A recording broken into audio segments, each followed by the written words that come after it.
Welcome to the White People 5th Anniversary Talkback. My name is Soraya Nadia McDonald, and I am the culture critic at ESPN's The Undefeated. As someone who covered the release of this documentary 5 years ago, I'm excited to revisit it with Define American and our incredible guests. We're in the midst of a reckoning with our country's history of systemic racial injustice, and with that reckoning, millions of people are questioning the way they themselves have actively or passively perpetuated that injustice. And 5 years after its release, White People, the film, is still serving as that entry point to the conversation for many people, taking on common myths like reverse racism and colorblindness and diving into the invasion narrative being fed to many white communities that are now sharing space with immigrants and communities of color.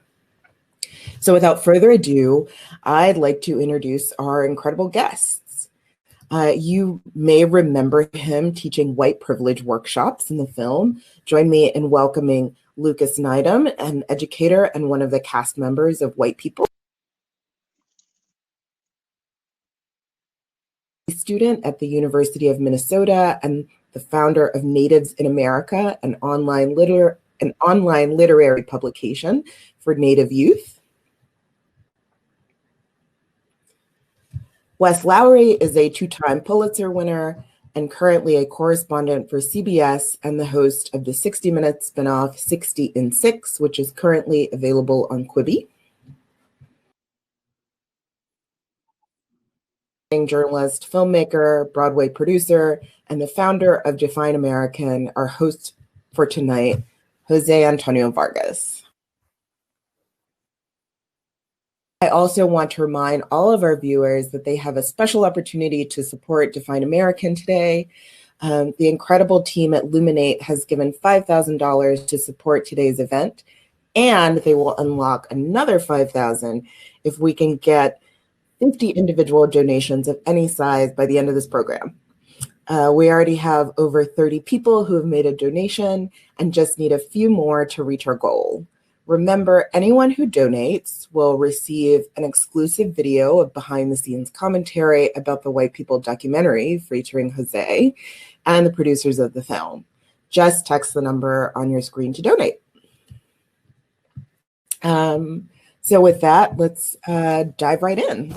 Jose, let's start with you. What inspired you to make this film, and why did you feel it was important to start unpacking whiteness with MTV's mainstream audience? I know people know this, but I actually ended up coming out as an undocumented immigrant in 2011. And then that's when Define American was born. And then I started kind of traveling around the country.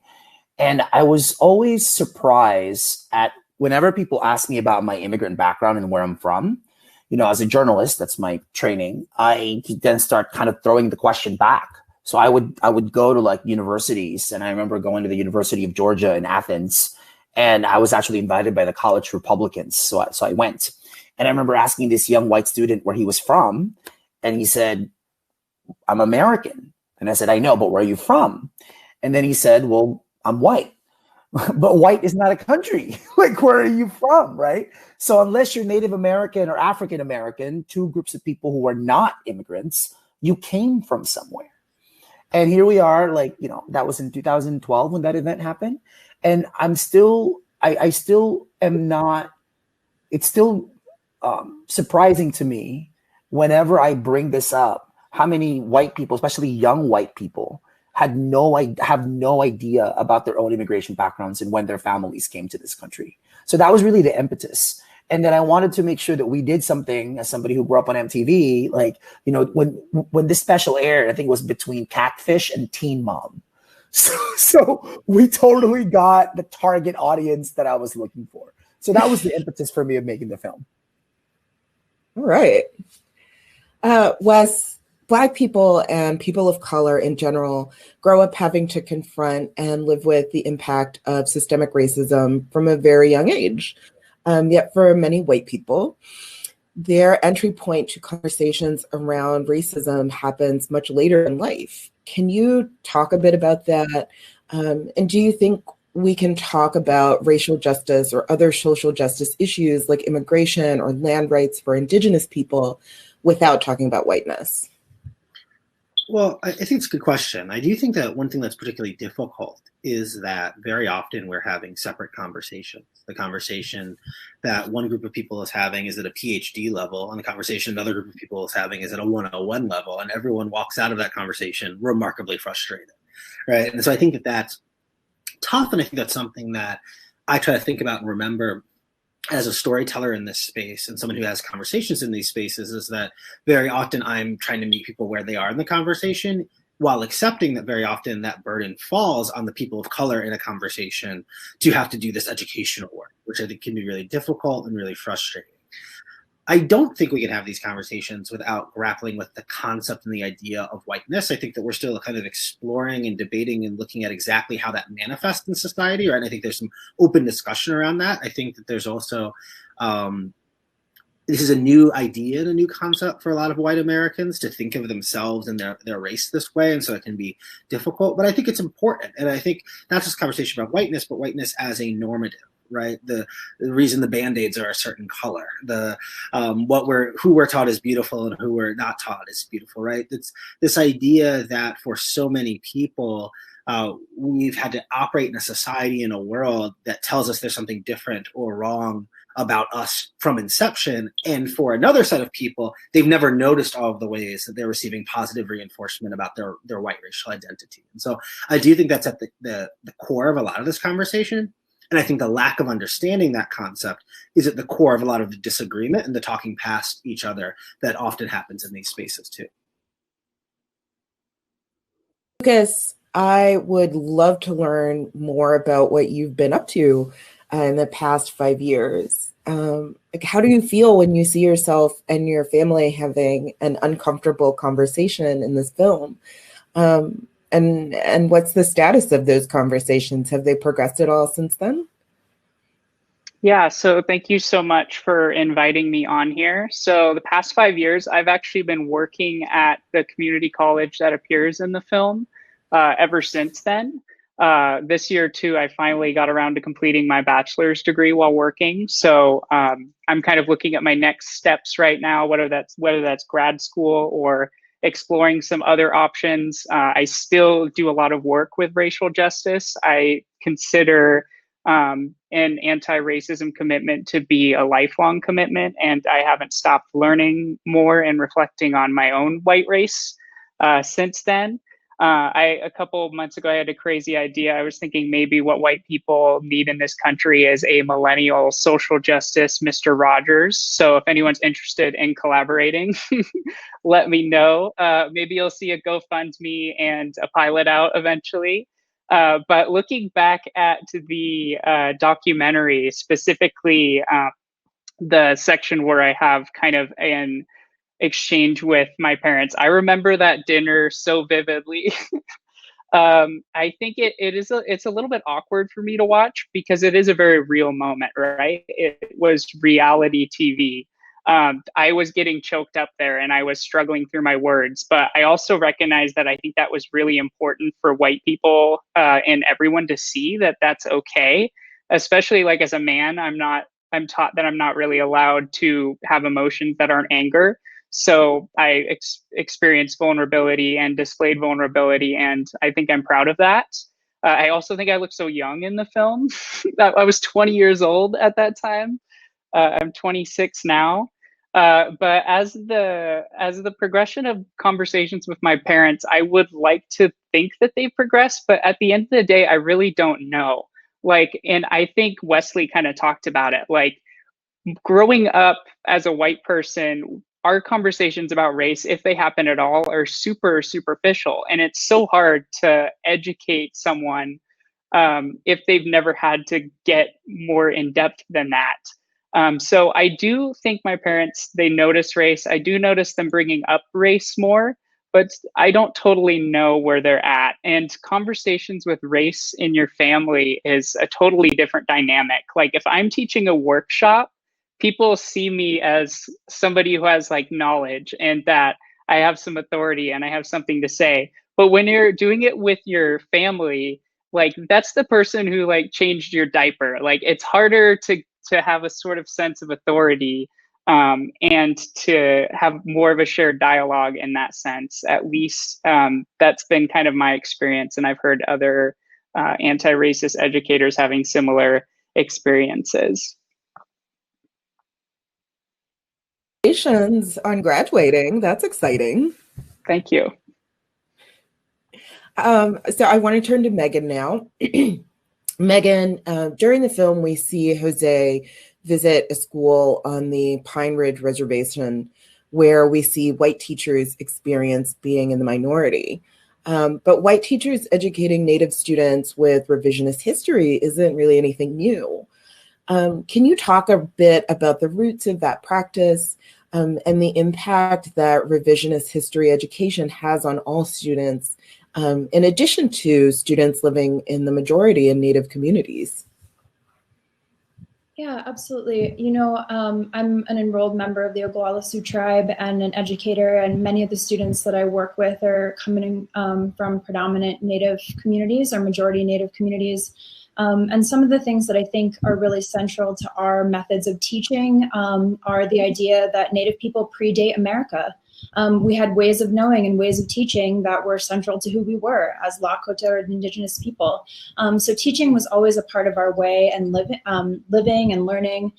So to say that in classrooms there's only this Western way of teaching, and that's the only way to teach or the only way to learn, we have to move away from that narrative. We have to think back to our traditional methods of how we raised young people, how we advocated for young people. You know, the goals of settler colonialism for this country, the founding of this country, was the removal and erasure of Indigenous people in order to take the land for use by settlers. And so this becomes a part of the education plan for Native and non-Native students in communities. It really extends from the boarding school era, kind of that idea of the foundation of Western education for Native students as kill the Indian, save the man kind of mentality. So, you know, there's the young woman in the film who says, you hear about all of the good things white people did, but what about the bad things when they tried to get rid of us? So, you know, this idea of teaching revisionist history to Native students, it meets the goal of justifying that taking of the land. And so from my standpoint as an Indigenous educator, as a Native educator, how are our students supposed to feel empowered if they're not being told the truth? You know, our students have very particular lived experiences. I believe that people who are not Indigenous or non-Native teaching history aren't going to totally understand those lived experiences by our students. They don't feel the same impact, but it doesn't mean that they can't become allies for our students and empower our students to feel that they're telling the truth about what has happened in the founding of this country. So, you know, much like they said in the film, they're outsiders, but they become part of the family because they create trust. And so the teacher who said, you know, we've never had to internalize what white people have done in America, but here on the reservation, you can't escape that. I wish more young people, more educators had those experiences of really actually seeing what the lived impacts of teaching those histories are.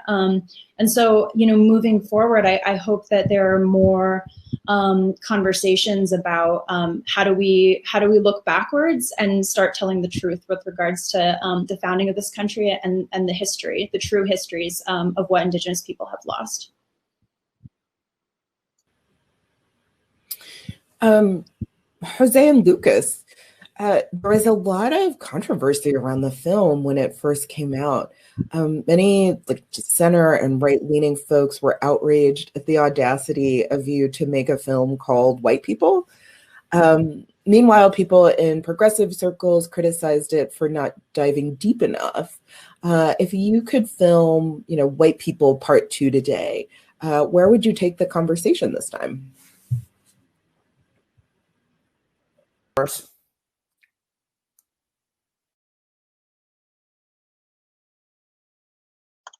Oh, okay, sure. So I would say as somebody who has spent and spends a lot of time in both circles, in both progressive activist circles, but also quote unquote small town America, I think the gap is real. Like I think the coverage that you see that's indicative of really the huge gulf between these communities.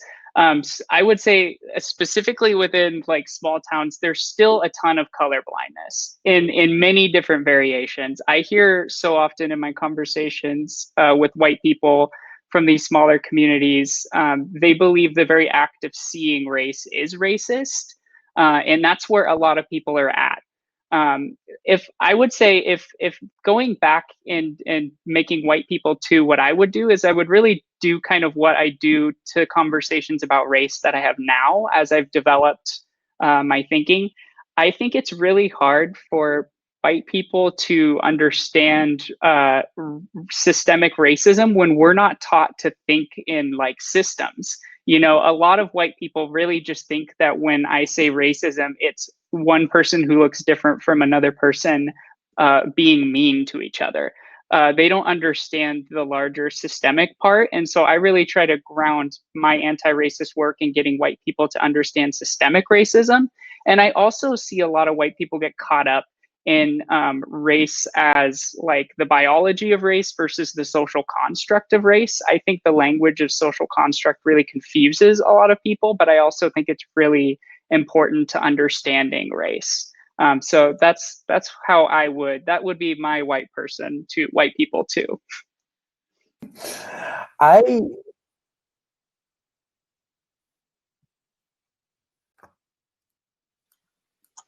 Sure. So I see a lot of white people say that like race, biological race doesn't exist. We're all one human race. It's kind of that color blindness thing, but they don't understand that that can be true and race can still be something that is constructed socially, something that influences people of colors and white people's lives, and that there's histories and that there's long histories of oppression, and that race really does influence people's lives because as white people, we don't see that it does. Well, I welcome the criticism from both sides. You know, I hold on to my independence a lot, so I don't consider myself a conservative or a progressive. Like I tell stories, that's what I do. And I feel like I've been, as an undocumented gay Filipino, I feel like I've been uncomfortable in this country since I found that I was here illegally, and I'm just spreading the uncomfortability. But if I were to do like a white people part two, I think I would actually focus on whiteness as ideology within Latinx, Asian, and Middle Eastern communities. Right? Like how, you know, we did this event at Define American called the Black and Gold event. You please check it out at defineamerican.com. And Nicole Hannah-Jones, the great Nicole Hannah-Jones, said in the event that, you know, for a lot of immigrants, part of our Americanization process is being anti-Black, right? That a lot of immigrants, you know, there are 45 million immigrants in this country, predominantly Latinx and Asian people. And for the most part, when we talk about race in America, it's seen from a very Black and white prism, when in reality, the anti-Blackness in Asian and Latinx community and Middle Eastern communities is huge. And I think I would focus on that. I would focus on how younger Asian, Latinx, Middle Eastern Americans are struggling with their aunts and uncles and parents and grandparents to unlearn what we've learned from the media, right? And this is why I think the work of, you know, like this is why you gotta read The Undefeated, right? Like Wesley actually has a phenomenal book called They Can't Kill Us All. Ferguson, Baltimore, and a New Era in America's Racial Justice Movement. There's a lot of unlearning that needs to happen. And I see this being here in California, where Latinx and Asian people are actually the majority of the state. Like we are going to be the emerging majority in the next 50 years. And whiteness as ideology is so wedded within our kind of colonialist, imperialist history, right? And so I think I would dig deeper into that. And of course, using James Baldwin as a guide, right? I remember when I was in high school, there was this quote that just knocked me out. He said, he was looking at this white interviewer and he said, "I'm only Black if you think you're white. I'm only Black if you think you're white." And as someone who looks Asian and has a Latin name, I was looking at it going like, what the hell? What is he saying? Right? And so for me, like I would dig deeper into that within kind of non-Black immigrant communities. Yeah, I wonder, like how we handle like the backlash that's already started, Jose, when you're talking about, there's so much that we have to sort of unlearn, right? The sort of national internalized anti-Blackness. But we see, there was so much pushback against the 1619 Project that Nicole helmed, which is really, sort of doing the work of uncovering basically all of the stuff that we've kind of ignored for so long. Right, and what was interesting about the controversy around the 1619 Project, which by the way won the Pulitzer, right? What was interesting about it, how so much of the pushback was coming from the very institutions and newsrooms that are thought to be quote unquote liberal, right, or progressive. When in reality, a lot of these newsrooms are actually operate in kind of a whiteness the priority, whiteness is the default, right? Like I remember when I was at the Washington Post, I was surprised when I finally had to sit through like a meeting of the foreign editors, and I remembered looking at the map of the world and thinking, wait, they have one person covering Africa? They have one person covering South America? And yet the majority of the people, the foreign correspondents, were covering Europe and the Middle East. So that was fascinating to me, and so I feel like this unlearning is happening, and Wesley alluded to this. It's happening at multiple levels, and it's happening with multiple audiences. Like I remember, the great John Lewis. I had the opportunity to meet with him a few times, and I remember he said something to me like, back in the 60s when Selma happened, right? There were 3 television stations. Everybody listened to the radio and read the newspaper. So we all had kind of a collective narrative of what was happening, the kind of collective narrative that doesn't exist now. So that's why I think this is a lot tougher, right? Like what we're living through is a lot tougher. Wes, in the scenes where Dakota is introducing his Black friends from school to his white friends from home, we see his Black friends, Jasmine and Brittany, taking on the emotional burden of Dakota and his white friends' education. We also see Jose taking on the emotional burden of other subjects in the film, telling them things like, that's okay, and prioritizing their comfort. Can you talk a bit about how the comfort or convenience of white people has been prioritized historically in the context of civil rights? And do you have any advice for people of color entering uncomfortable conversations to help shift the emotional burden off of themselves? Sure. And also, what about white people who may themselves feel, who may feel themselves like getting defensive or emotional when talking about race? Well, one thing that's definitely true is that activism and civil rights activism has always, or not always, but has largely historically prioritized or attempted to prioritize feelings of whiteness and sensibilities of whiteness, in part because this is activism targeted at getting white people and white institutions to change their behavior. So therefore, the feelings of the white institution are very important. I was just rereading John Lewis's Walking with the Wind, his autobiography, and I was just last night going through the passage for his speech during the March on Washington and the massive controversy. John Lewis at the time was kind of this young radical with SNCC, and the older, more establishment civil rights heroes were very worried about the draft of his speech, that it was going to be too radical, it was going to upset people. They were even prepared to cut him off live while he was talking if he went off script. That, again, in all these cases, there's this conversation about how things will land to other audiences, and I think that's important. I think that there's I get that, and I understand that, and also that places a burden on the people themselves who are attempting to communicate, who are advocating for change, and yet are having to triangulate around this other audience, right? And so I think a few things are true. I think for white audiences and white people, I think it's important that they come. I said earlier that very often we have a conversation that on one hand is PhD level and the other hand is 101 level. And I think it's important for white people in America who don't get the lived experience of being a racial minority this way to do the reading so that they are coming in at level and that they're not leaning so heavily on their friends in other contexts in their life to teach them and educate them. And beyond that, I do think it's up to all of us to be introspective and willing to challenge ourselves about what is or why is something so challenging to us? Why is it so difficult? Why are we so turned off by this rhetoric? Why do we think this idea is beyond the pale?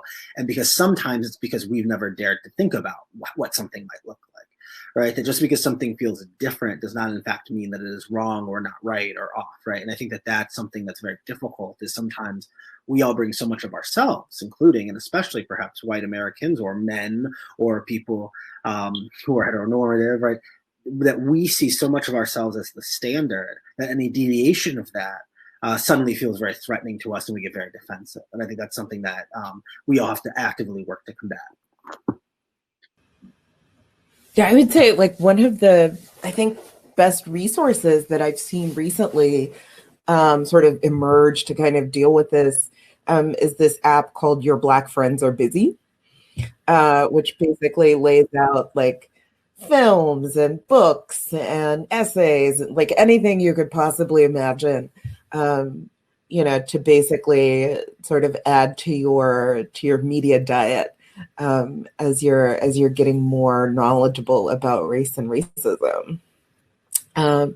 So now I want to move on to a different question for Megan and Wes, and that's this: there's so much global attention right now on the fight for Black liberation and the fight to return Indigenous land to its rightful owners, with activists and leaders going head to head against our current administration.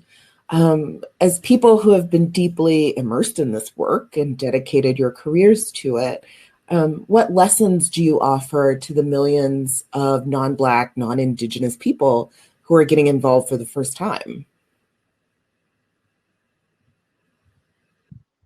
Yeah, I think, one of the things that's really critical to the fight now is for Native people, especially, give us back our land.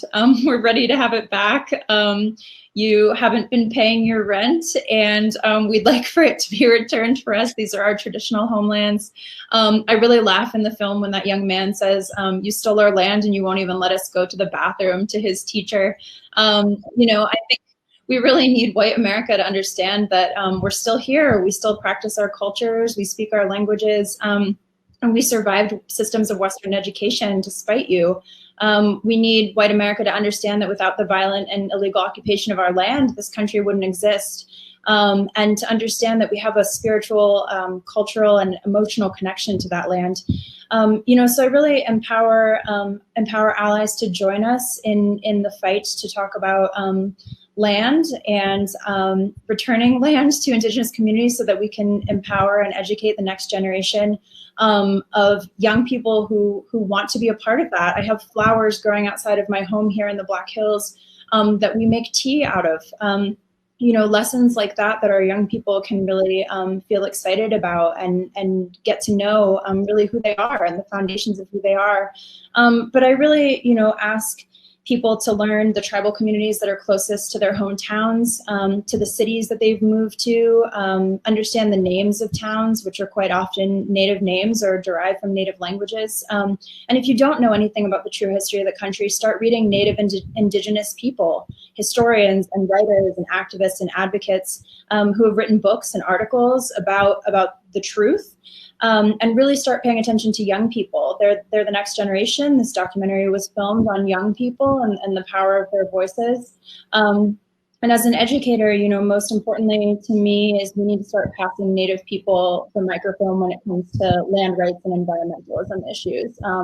It's time for us to be at the front of those conversations. We know this region, we know this country. It's been a part of who we are for thousands and thousands of years, and it's time to return those rights back to us as Indigenous people.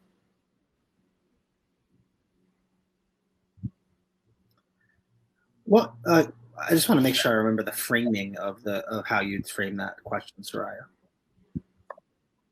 I mean, so we have this sort of massive lens that's focused on this fight for Black liberation that's happening right now.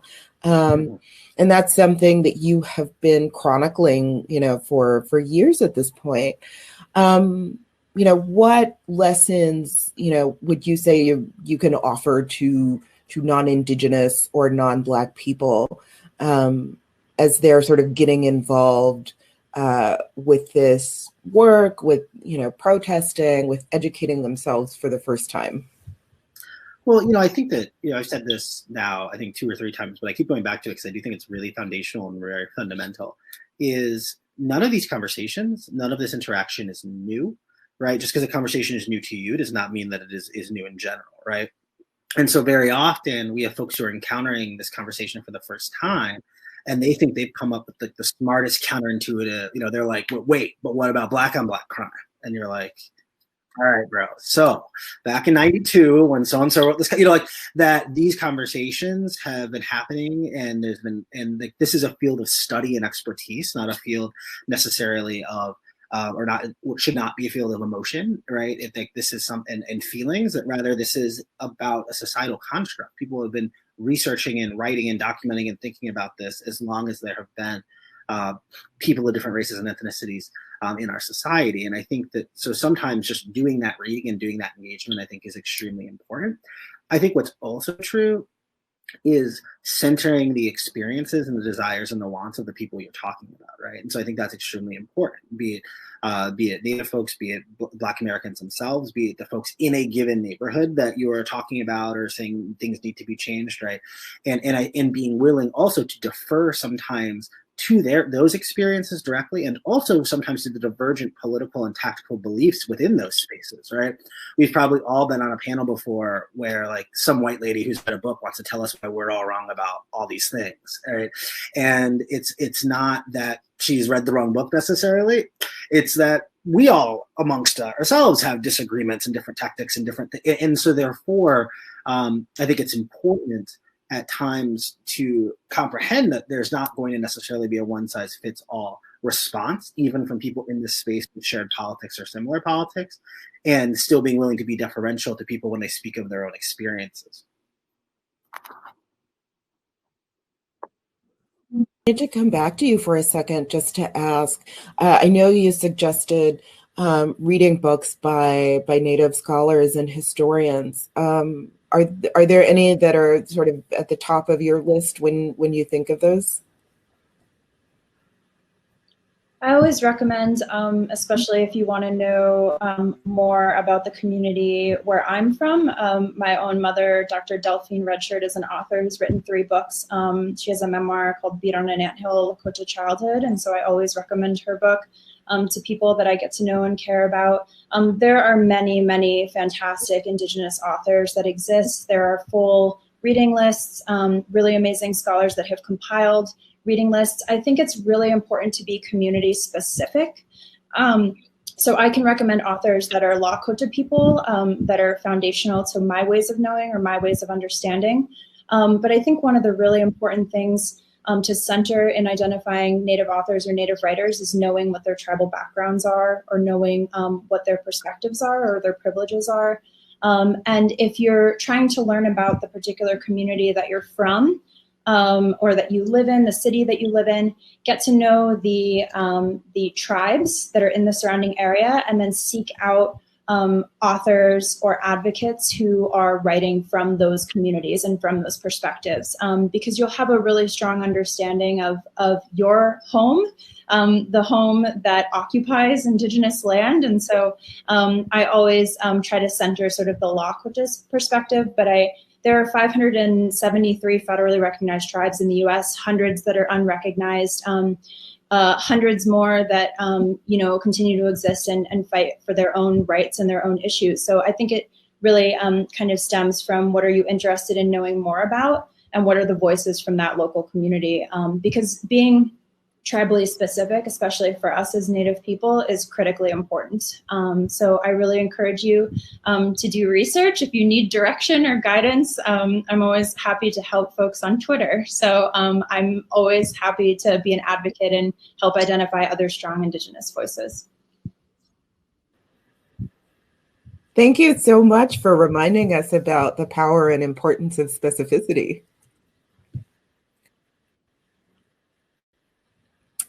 So, Lucas, In the film, we get to watch you educate people about their white privilege. Do you think it's possible to leverage white privilege for good? And what advice would you offer other white people on when and how to use their privilege in the fight for Black liberation that's currently happening?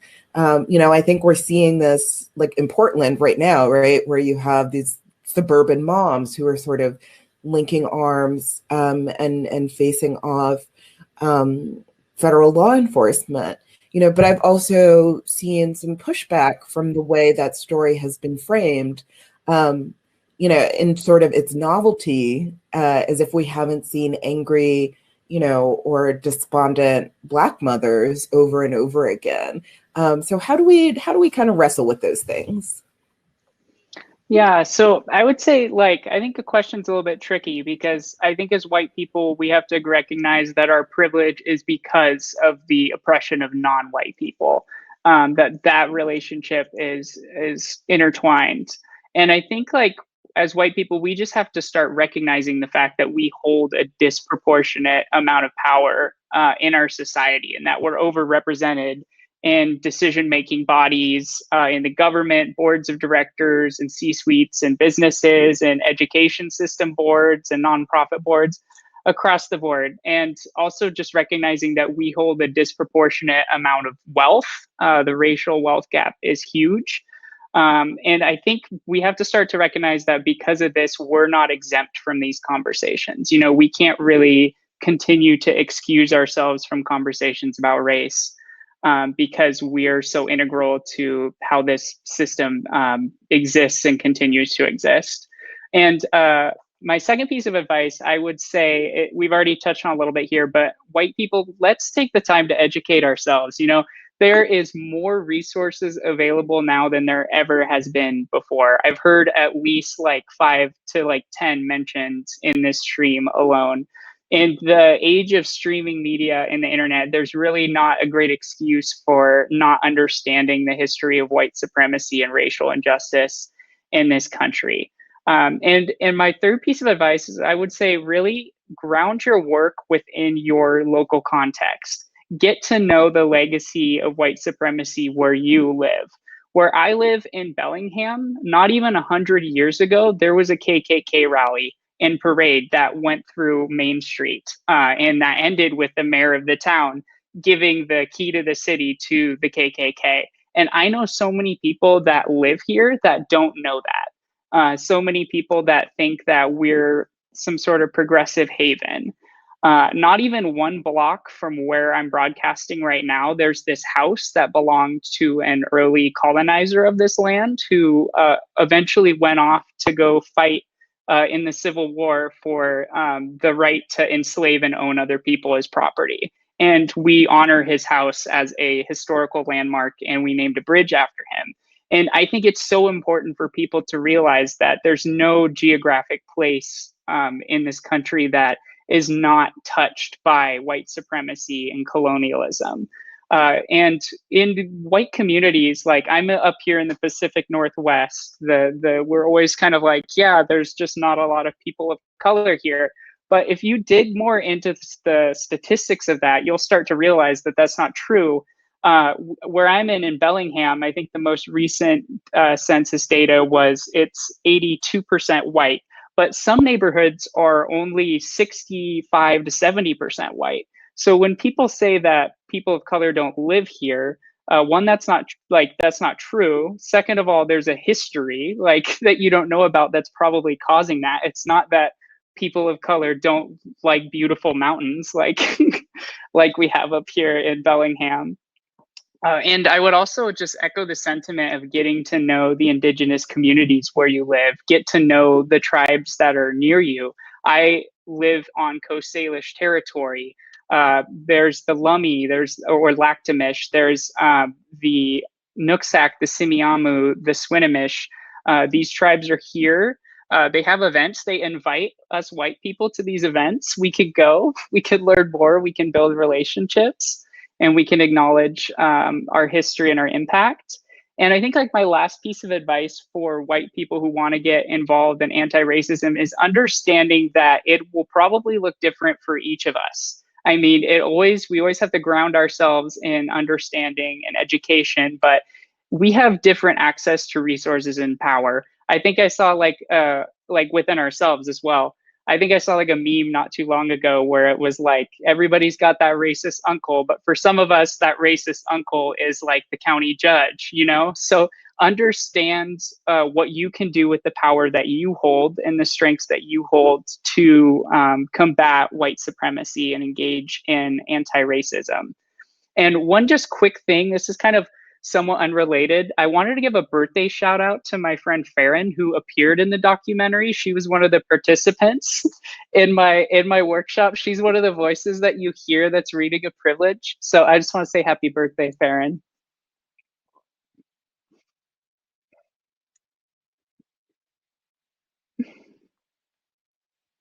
So right now, we've got time for a few questions from the audience. So this one is from Diane Stewart. How do we get past the offended reaction the minute people are discussing race with white people? Honest U.S. history is seen as an attack on their Americanness and patriotism.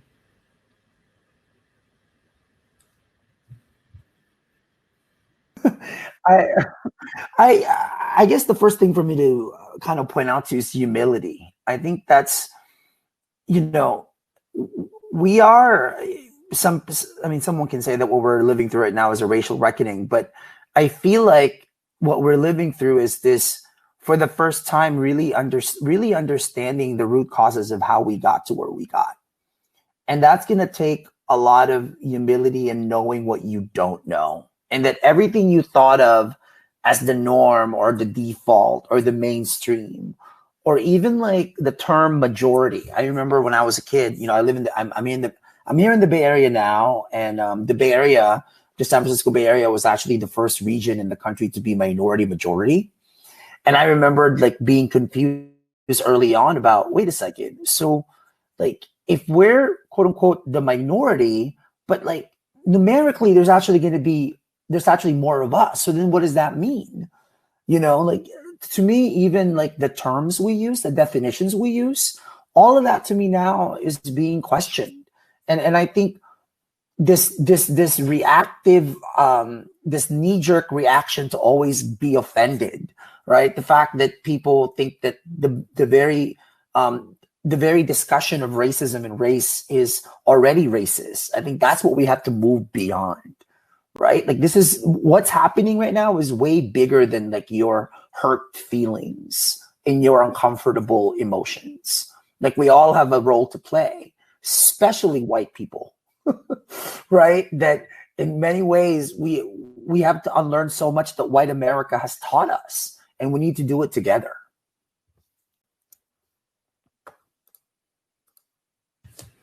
Does anyone else have anything they'd like to add?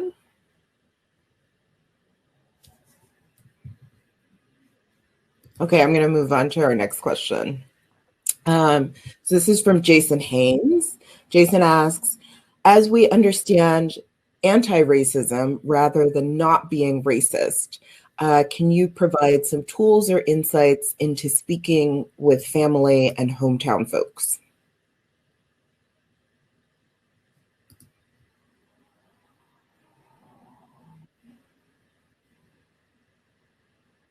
I can, while someone else is thinking about it, I just want to promote two things.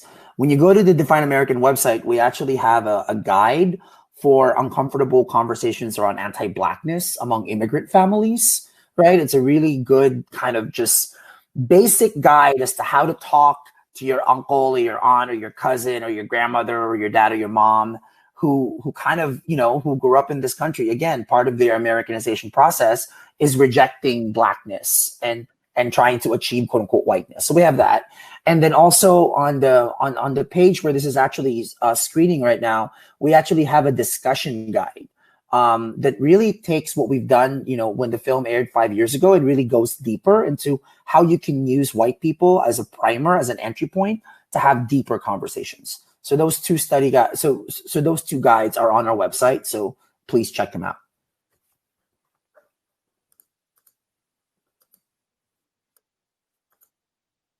Lee, are there strategies for talking to your family about race and racism from that place of vulnerability as a former baby rather than a place of authority, workshop leader? Happy to talk about that. I think how I phrased that wasn't the best way. I think how it is, and I don't even know if it's caught up within like them raising me. It's more caught up within, I think, how white people, we talk about race. Like we talk about race as if it's like a fun activity. It's an exchange of like political talking points. We don't see it like as real. And so when I bring up like conversations with my family, as white people, we face no consequence for being oblivious to race. Besides maybe like being called out on Twitter, like that's the extent of it. And that's like true. That's how white supremacy works. So it's hard for me to like engage in conversations with whiteness if there's no like teeth. And it's hard for me to, especially since I'm a beneficiary of white supremacy, to make it feel real to them, I guess. So I think that would be, I mean, maybe I will, next time I bring up a conversation of race, I will bring up the fact that I was a baby at one point and that they raised me. Now I just want to go back to Jose to close us out. Jose, you've spent the better part of your career engaging in tough conversations, from your work as a journalist to now confronting people regularly who believe you and roughly 11 million other undocumented people living in the US don't deserve to be here. To the people who have the privilege of having to have tough conversations about systemic racism and whiteness for the first time in this current moment, what advice would you offer to them? Probably the first thing is, if you're not feeling uncomfortable, you're probably not doing it right. I know for me, regardless of the audience I'm talking to, whether it's like woke people here in Berkeley or, you know, when I was in Mississippi just a few months ago, it's always uncomfortable when you're questioning someone's system of reality. And I think we have to keep that in mind, that what we're dealing with here are systemic and structural. Right. And so it's going to take it's going to take conversations that are going to make people really question their own thinking around how this country was structured. And to me, the other advice is making sure, and I've already said this a few minutes ago, is that you enter the conversation with the kind of humility that I think our civic conversation lacks. Right. And this, by the way, depends on where you're coming from at this conversation. You know, Wesley said just 30 minutes ago now that sometimes what happens is so much of our conversation is around how making white people feel comfortable and feel safe, when Black people, other people of color, have always felt unsafe in these conversations. So you're always risking something. And I would argue that actually diving into this conversation, you know, having privilege means being able to risk some part of it. And I think that is what we kind of start thinking about. Like, what are you risking in this conversation? It may be more vulnerable than you intended. It may be actually admitting to something you don't know, right? And, you know, for us at Define American, a lot of what we do is actually making sure that we're connecting these dots, that we can't talk about immigrants in America without talking about whiteness as ideology, without talking about white supremacy, without talking about how anti-Blackness is built into how we as immigrants, non-Black immigrants particularly, get to know America. So for me, that would be the best advice. It always starts, I think, with your willingness to get out of your own comfort zone. Something else I want to ask you, if we have time, which is, you know, I have a feeling that there are people who are watching this who probably have already started trying to have those conversations, say, with their families or with their friends. And, I think the thing that I would like to hear from each of you is I would like to know what keeps all of you going, right? Because at some point, you're going to face some sort of intransigence, or you're going to come across someone who just doesn't want to hear what you have to say, or who just, for whatever reason, isn't necessarily maybe as sympathetic an audience as you would like to have. And so what do you do when you're faced with that? And what keeps you going in the work that you do?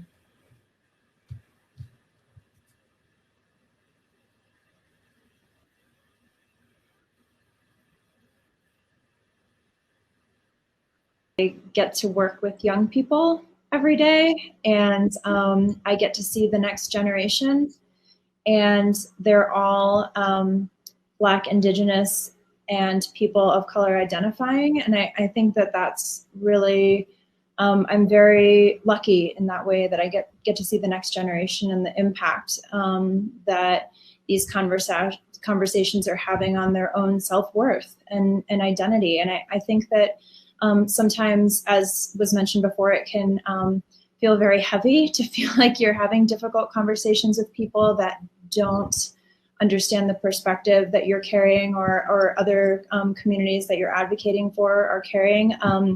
But I really encourage, and especially, in watching this documentary and thinking about it, the next generation is coming, and they're coming in strong, and they're ready to do the work, and they're ready to unpack and unlearn. And we have to believe in hope that they continue to push forward truth and real narratives about Black, Indigenous, and people of color struggles in this country. And so I feel like I don't get to have a very fair answer, because I get to have these conversations a lot in our classrooms. But I think it's really trying to surround yourself with different voices, and really thinking about how you work with young people. That would be my encouragement to our audience. Get involved in education. We need more funding in education. We need more belief that the system can change too. So that's my encouragement and suggestion.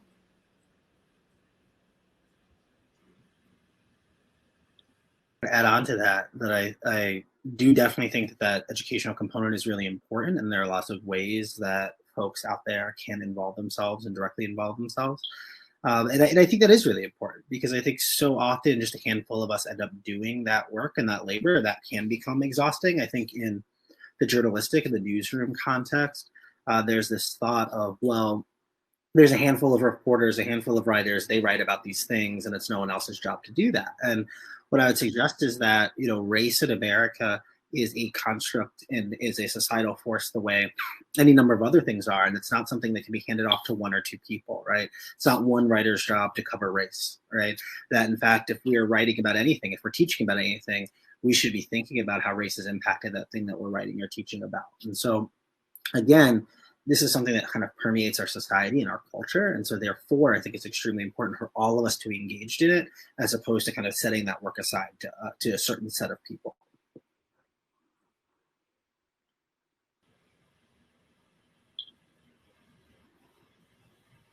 Lucas? I would say kind of how what drives me in my work is I work in education as well. I get very inspired by the young folks that I get to work with. And I think as a white person, like, you in these conversations, like, once you realize that you have this power and you have this power that other people don't have, it kind of becomes this paradox where it's like, now you're imperative to do something. And so I really feel like as a white person, I have to do something. But I also very much do anti-racist work out of a place of love. Like, I hate when people, like, especially like conservative people or whatever, like, will say that like anti-racism is something to be feared, or that we're here to take something like away. Because really, I'm an anti-racist, but I'm so much more. Like, I'm a total goof. Like, I'm a poet. I do all these other things. I'm still a full human being. I do this work because I think it's important, because I don't see enough white people talking with other white people about it. and because I get excited about the idea of what the world and this country could become if we really did start to confront race and colonialism. All right, and Jose, our wonderful filmmaker, you have the last word, my friend. Well, first of all, on behalf of Define American, I really want to thank Soraya and our incredible panelists here, Megan, Wes, and Lucas. Like, really, thank you for your time. And I think this is a really contextualized conversation, which I'm always glad that Define American can be hosting these kinds of conversations. And thanks to everybody who watched and donated to throughout the program. I'm happy to announce that we've actually officially unlocked the 5,000 challenge from Luminate with a total of, I think, more than 65 donors. So your supports help us bring together even more critical conversations that unpack the role of race and identity and how each of us defines American. And of course, a big thanks to our friends at Luminate for making this challenge possible.